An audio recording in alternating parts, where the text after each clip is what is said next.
Okay? There's no point going into the gym doing loads of lower pec focused exercises if you're trying to target your upper chest, okay? It's just common sense, right? So, without further ado, I'm going to start off with the first exercise of my choice, which would be the barbell bench press. So first thing you want to do when it comes to the barbell bench press is to get yourself in the right position. As soon as the barbell is above your chest, pull your shoulders right back and then begin with the movement. You want to make sure that you keep your shoulders retracted throughout the entire set. So even if you need to readjust halfway through at the top of each rep, just do it. Because if you put your shoulders too far forward, there's going to be too much tension on your shoulders, and then you'll more than likely injure yourself or cause damage somewhere. Remember, the goal of this exercise is to keep the tension on the chest as much as possible. So a little tip for you, what I tend to do is imagine that I'm trying to push my hands together when I'm pulling the weight down and pressing forward. So that intention of pushing my hands together increases tension on my chest. It's worth noting that hand positioning will make a difference, but I would vary it from time to time. The closer your hands are together, the more tricep recruitment that is going to occur. The next exercise, which is on the top of the list, is the incline dumbbell press. I've chosen this one over the incline barbell press simply because I feel as though I get a better contraction on my chest and it allows you to get a greater range of motion. So, keys with this, when it comes to doing the incline press, you want to vary the angle at which you're pressing.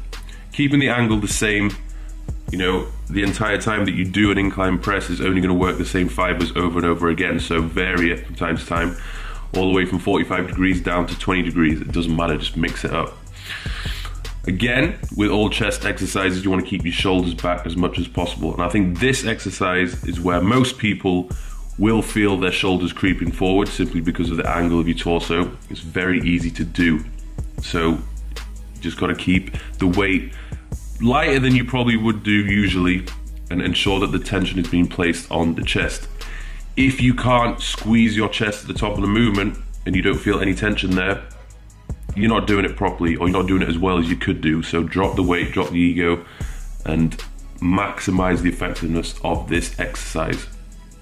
I always try to imagine when the weight is at the bottom of the position, as I press it up, I'm trying to bring my elbows together and trying to get my elbows to touch. It's that intention of bringing my elbows together which helps me to get that contraction at the top of the movement. So the next exercise we move on to is the incline cable fly. Now, I've chosen this one for a number of reasons, but the main reason is because at the top of the movement, due to the direction at which the cables are pulling your hands away, you are able to maintain tension at the top of the movement and you can squeeze your pecs. So if you compare it to the dumbbell fly, when the dumbbells are directly above you, because gravity is pulling down straight through your arms, it's very hard to, get that squeeze, get that contraction. Most people simply relax at this point. But because the cables are pulling your hands apart, you're never really relaxing, or you shouldn't be relaxing. The same goes for, all chest exercises. Keep your shoulders back as much as possible, squeeze the contraction at the top of the movement, and I would recommend varying the angle of that incline from time to time, just to recruit different fibers. I feel as though this one is quite effective at hitting the upper chest as well, so if that's your weaker area, I would bear that in mind. And again, when it comes to thinking this one through, I have the intention of trying to bring my elbows together at the top of the movement. So as I bring the weight down, it's okay for your elbows to bend a little bit to ease with the stress on your shoulders, but as you bring those handles back up to the top, you want to try and straighten your arms and bring those elbows together. Guys, when it comes to training your chest, you need to decide for yourself how many times are you going to train it. If it's a strong point, like it is for me, there's no need for me to train it more than once per week. It just simply isn't necessary. I don't even need to go to the gym and spend one full session training chest either. It's a waste of my time when I could be potentially training another body part within that session, okay? So if it is a weak part, you need to somehow fit it into your training regime where you're training it twice per week, or maybe twice every 10 days, something like that. The next exercise I have picked is the decline dumbbell press. I've gone for dumbbell simply because you get a greater range of motion. I feel as though I get a better contraction with it and it's more effective for me personally. It's not to say that decline barbell press isn't effective, but it's just a personal preference. I will mix it up from time to time, but this one I feel trumps the barbell. Again, I feel as though it's good because of the angle of your torso.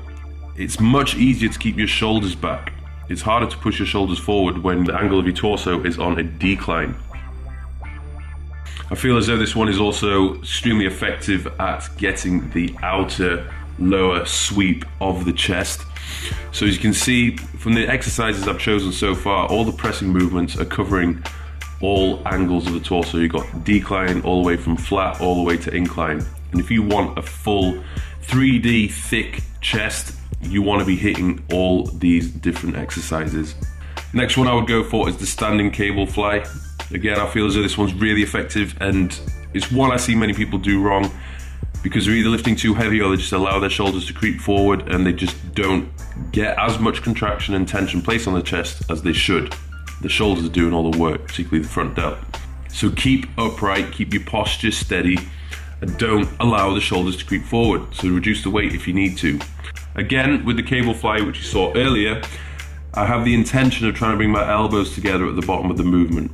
Okay, this is the function of the pec, to bring your elbow across the body. So you want to get that elbow across your body as much as possible to shorten the pec. Don't try and keep your elbows bent and just bring your hands together, because you're not doing it as well as you could be. If you haven't already seen it, I've done a full video on the common mistakes people make when training chest. So click on this link and you'll see me go through a full description and tutorial of how to perform the majority of the chest exercises which people tend to mess up on. So guys, there you have it. Those are my top exercises when it comes to training chest. There's a few exercises which I missed out.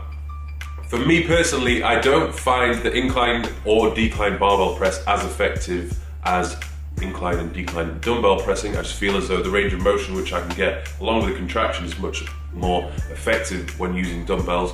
And when it comes to using the pec deck machine, I just don't feel that places enough tension upon the chest. I feel as though every time I do a pec deck machine, it's hitting my anterior delts. So that's me personally. You will probably have exercises which you struggle with. Sometimes you might just have to practice a little bit more with them. Sometimes you have to lower the weight, or sometimes, you know, you just might be better off avoiding it. Okay, each to their own. That's what I'm going to say. A couple of exercises which didn't make the cut include the chest focus leaning dip and also the seated upright cable press. These are both very good exercises, but just didn't quite make my top 5, but still worth doing nevertheless. So I hope you enjoyed this video. Hope it helps you out. Hope you reach those chest goals of yours, and I'll have more videos to come, particularly which exercises are going to target your upper chest more so, and maybe some routines which are going to target different areas of the chest. I think that's something I would like to do in the future, so yes, stay tuned and check it out. Thanks for watching.